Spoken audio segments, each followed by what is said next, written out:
«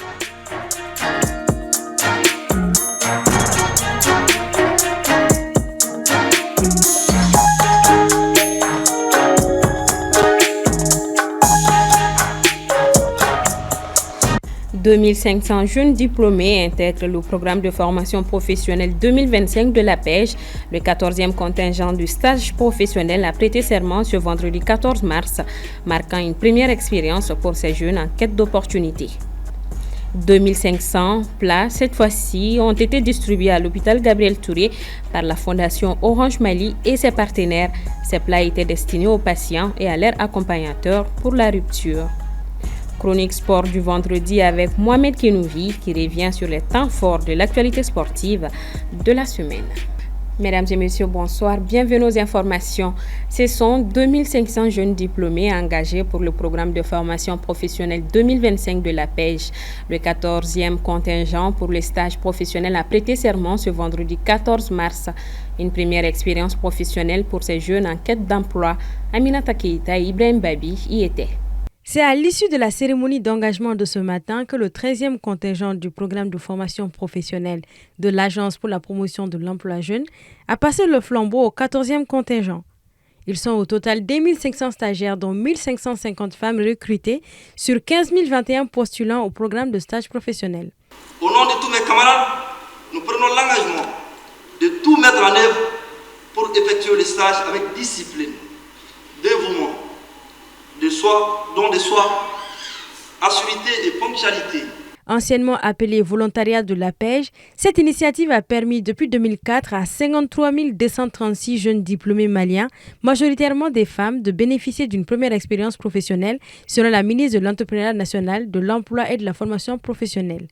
La ministre poursuit également en affirmant que le programme a mobilisé 130 milliards de francs CFA issus du budget national entièrement investis sous forme d'allocations, de déplacements, de restauration et de sécurité sociale. Concernant les diplômes, les bénéficiaires se répartissent ainsi. Pour le niveau CAP, 6,40%. BT, 28,24%. DIT, 9,52%. Licence et maîtrise, 52,84%. DEA et doctorat, 2,96%. Le stage sera effectué pendant 12 mois non renouvelables dans les institutions et administrations de l'État. Il vise à créer et offrir des opportunités aux jeunes diplômés. Vous avez été sélectionné pour servir notre pays pendant 12 mois au sein des services publics, des organisations professionnelles et des ONG. Comme tout Malien, vous avez le devoir d'apporter votre contribution à la construction de notre nation. Vous prenez aujourd'hui, devant les Maliennes et les Maliens, l'engagement solennel de servir le Mali. Faites-le avec rigueur, faites-le avec dévouement et patriotisme. Au sortir de ces stages, les plus compétents ou perspicaces sont recrutés dans les institutions de l'État ou autres organismes en fonction de leur domaine de prédilection. Le 13e contingent était également constitué de 2500 jeunes stagiaires. Par contre, sont très peu parmi eux ceux qui ont été intégrés professionnellement. Le 13e contingent, on a fait ce qu'on devrait faire. On a mené les stages après un an passé.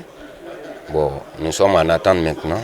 Vu que certains camarades aussi ont l'opportunité, ont eu la chance d'avoir le travail, mais toujours nous demandons à nos autorités de faire plus d'efforts pour l'insertion du reste du contingent. La digitalisation est également en vue pour les futurs contingents à venir. Il sera question d'une application de gestion des stagiaires du début du concours à la fin avec un module d'intelligence artificielle. Sécurité à présent. Ce jeudi 13 mars 2025, l'état-major général des armées a informé par le biais d'un communiqué l'opinion publique d'une attaque terroriste faisant 2 civils blessés, dont un enfant de 15 ans. 3 tirs d'obus ont en effet survolé le camp militaire de Gao dans la soirée du 12 mars. Le communiqué souligne que la recherche se poursuit dans la zone. À noter que des actions de ratissage ont permis de localiser des pas de tir. Comme annoncé dans le sommaire, la Fondation Orange Mali et ses partenaires continuent leur action de distribution des kits de rupture. Et c'est l'hôpital Gabriel Touré qui a bénéficié de la distribution de 2500 repas destinés aux patients et à leurs accompagnateurs. Assetoumani Koulibaly. Imaginez un malade allongé dans un lit d'hôpital, peut-être loin de sa famille, mais toujours avide de petits moments de bonheur. Dans ces moments de vulnérabilité, quoi de plus beau qu'un simple geste de compassion? Un geste certes minime, mais qui peut littéralement changer le quotidien de la personne hospitalisée. C'est dans ce cadre que s'inscrit ce geste de la Fondation Orange Mali à travers ses distributions de repas aux malades. Une initiative salutaire pour la chargée du service social de l'hôpital Gabriel Touré, qui est toujours au chevet des malades. Bon, banabato minnu bi da ya caman tɛ Bamako yɛrɛ kɔnɔna na. Bon, n'a fɔra ko i ka suntigɛ dilan, i yɛrɛ ka suntigɛ dilan ka banabato ka dumuni dilan, i m'a ye ça fait 2. Mais n'i ye mɔgɔ sɔrɔ min bɛna au moins ka dɔ bɔ o dépense la, o ye belebeleba de ye. Donc an kɔni bi Orange ka nin suntigɛ tellement a diyara n ye an t'a fɔ a bonyana an ma parce que n'an y'o fɔ an tɛna sɔrɔ tuguni. Donc a diyara n ye fo k'a dama tɛmɛ. Bi banabaatɔ a bɛ dɔ bɔ u ka degun na, accompagner a bɛ dɔ b'u ka degun na, an minnu yɛrɛ b'u kɛrɛfɛ vraiment a ye dɔ bɔ an ka degun na parce que ni kɔngɔ ye olu minɛ bɛ an fana ti lafiya o. 2500 repas distribués ce jeudi 13 mars 2025. Ce geste est un rappel aux malades qu'ils ne sont pas seuls dans leur lutte quotidienne, à en croire la Fondation Orange. Un repas, certes, mais bien plus que cela. Cette action est synonyme de solidarité et de partage. Aujourd'hui, à Gabriel Touré, on a distribué 2500 kits de rupture et de repas chauds. Alors, il faut savoir que c'est une première édition. On fait cette édition uniquement dans la capitale, dans plusieurs hôpitaux, ainsi que dans les carrefours stratégiques. Déjà, hôpital Gabriel Touré, vous savez ce que c'est. C'est un grand hôpital, il y a plusieurs malades. Et en termes de nombre de patients et d'accompagnants, c'est l'un des plus grands de la capitale. Ensuite, nous avons voulu couvrir et la rive gauche et la rive droite, d'où le choix des CCRF de part et d'autre du fleuve.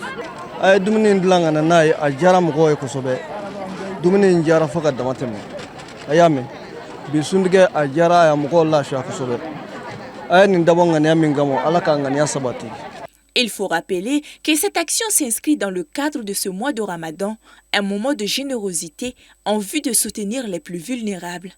Ce sont plusieurs hôpitaux de Bamako qui sont concernés par la distribution de ces kits de rupture. D'autres s'en suivront donc. Au Burkina Faso, le Premier ministre Jean-Emmanuel Ouédraogo était devant l'Assemblée législative de transition du pays ce vendredi pour son discours sur la situation de la nation. À l'occasion, il a déclaré la libération de 212 villages et le recouvrement de plus de 71% du territoire national. Djeneba Samaki. Au Burkina Faso, dans son discours sur la situation du pays, le Premier ministre a annoncé qu'au cours de l'année 2024, les actions de son gouvernement se sont concentrées sur les priorités inscrites dans le plan d'action pour la stabilisation et le développement 2023-2025. Ces actions ont porté sur la lutte contre le terrorisme et le recouvrement de l'intégrité du territoire, la réponse urgente et efficiente à la crise humanitaire, la souveraineté alimentaire, la bonne gouvernance et la lutte contre la corruption, entre autres. C'est autour de ces principaux points qui sont exposés sur la situation de la nation, s'est articulé. Les acquis engrangés en 2 ans en termes de réorganisation de l'armée, d'équipement et d'armement sont inédits. Dans la dynamique du renforcement des effectifs, plus de 14 000 militaires, tous profils confondus, ont été formés. Et de milliers de VDP ont été recrutés, formés et équipés. Ces efforts ont permis à nos forces combattantes d'accroître la puissance de feu sur l'ennemi et de recouvrer à ce jour plus de 71% du territoire, de permettre la réinstallation de plusieurs services publics, la réouverture de 15 sièges de circonscription administrative et la réinstallation de 212 villages. En réponse à la crise humanitaire, une assistance alimentaire a été apportée à près de 2 millions de personnes vulnérables et 108 000 ménages ont bénéficié d'articles ménagers essentiels. Aussi, des appuis en logement et abris d'urgence ont été apportés à 23 000 personnes déplacées et à plus de 45 000 ménages vulnérables. Le chef du gouvernement a fait savoir que plusieurs initiatives sont en cours en faveur de l'autonomisation économique des jeunes et des femmes. Près de 91 000 personnes ont bénéficié de crédits pour le financement de leurs activités. 30 000 femmes appartenant à des organisations féminines ont été dotées en technologie et matériel de production, de transformation et de conservation de produits agro-silvopastoraux. En matière de bonne gouvernance et de lutte contre la corruption, le gouvernement a élargi l'accès des populations à la justice en procédant notamment à la réouverture des tribunaux, en apportant une assistance judiciaire à près de 1700 personnes indigentes et en organisant les opérations casier vide au niveau des tribunaux de grande instance Ouaga 1 et de Bobo-Dioulasso, a indiqué le chef du gouvernement. Maurice Soumano, le célèbre animateur de l'émission Terroir sur la chaîne nationale, est décédé ce jeudi. Une émission emblématique qui a marqué plus d'une génération. Il a tiré sa révérence à l'âge de 73 ans à l'hôpital du Mali à la suite d'une courte maladie. Selon la chaîne nationale, grâce à son charisme et à sa passion pour l'animation, Maurice Soumano a marqué l'histoire de la télévision malienne. Il a su captiver le public et faire rayonner la culture locale d'une façon unique, propre à lui, avec des enseignements et des leçons données dans chaque émission. Ses obsèques ont eu lieu cet après-midi chez lui à Garantigui-Bourou. Que son âme repose en paix. Et on parle sport avec Mohamed Kenouvi. Bonsoir Mohamed. Bonsoir Maritou. Alors une assemblée générale est prévue ce lundi à la FEMAFOOT. Oui, en vue depuis un moment, l'assemblée générale extraordinaire de la Fédération malienne de football va finalement se tenir ce lundi 17 mars 2025. Au menu de cette AG extraordinaire, la révision de plusieurs tests, en l'occurrence la nouvelle mouture proposée par la FIFA des statuts de la FEMAFOOT, ainsi que le règlement d'application de ces statuts, les règlements généraux et le règlement financier de l'instance nationale. Les discussions s'articuleront également autour du projet de budget de la FEMAFOOT pour le compte de l'année 2025. Et la liste des aigles est attendue demain au compte des éliminatoires de la Coupe du Monde 2026. Oui, la liste des aigles convoquée pour le compte des 5e et 6e journées des éliminatoires de la Coupe du Monde 2026 sera dévoilée demain samedi 14 mars au 15 mars plutôt au siège de la Fédération malienne de football. Selon nos informations, après avoir échangé avec certains joueurs dernièrement, la liste du sélectionneur national Tom Saintfit qui sera annoncée demain pourrait dévoiler certains nouveaux noms dans le nid des aigles. Elle sera également marquée notamment par le retour de certains habitués de la sélection qui étaient absents depuis plusieurs mois. En revanche, quelques cadres de l'équipe vont manquer à l'appel. Pour rappel, le Mali sera en déplacement au Maroc pour les 2 matchs de cette fenêtre.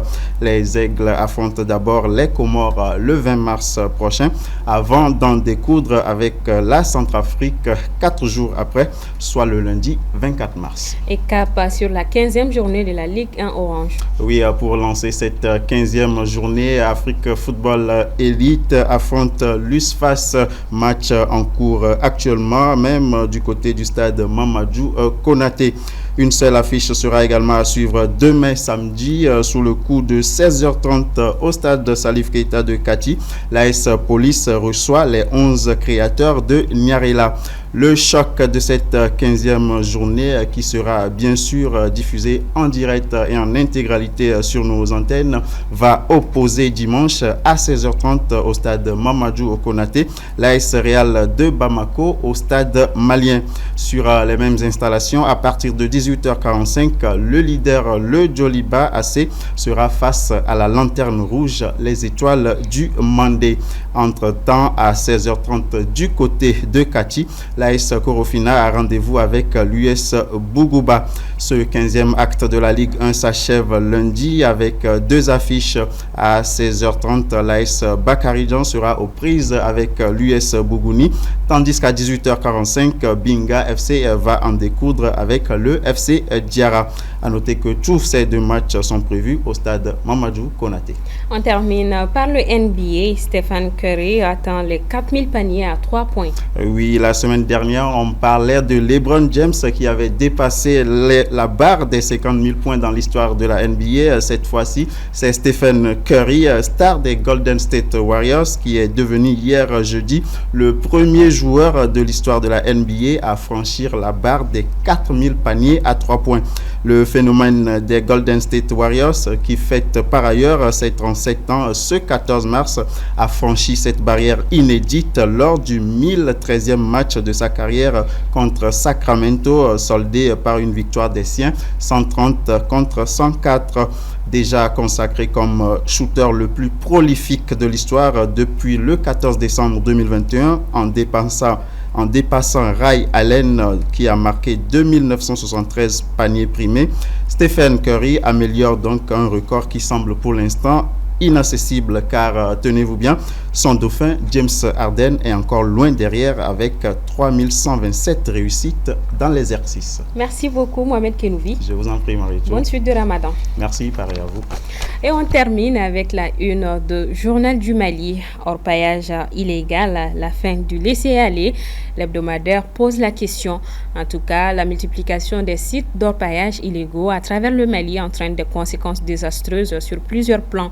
Journal du Mali, dans sa parution numéro 517, vous propose d'autres articles sur la future charte des partis politiques, la gestion surveillée du fonds de soutien et l'étape décisive de la Coupe du Mali. Journal du Mali est gratuit et téléchargeable sur son site officiel www.journaldumali.com. Bonne lecture à vous, mesdames et messieurs, et merci d'avoir suivi ce 1945. Bon week-end à toutes et à tous.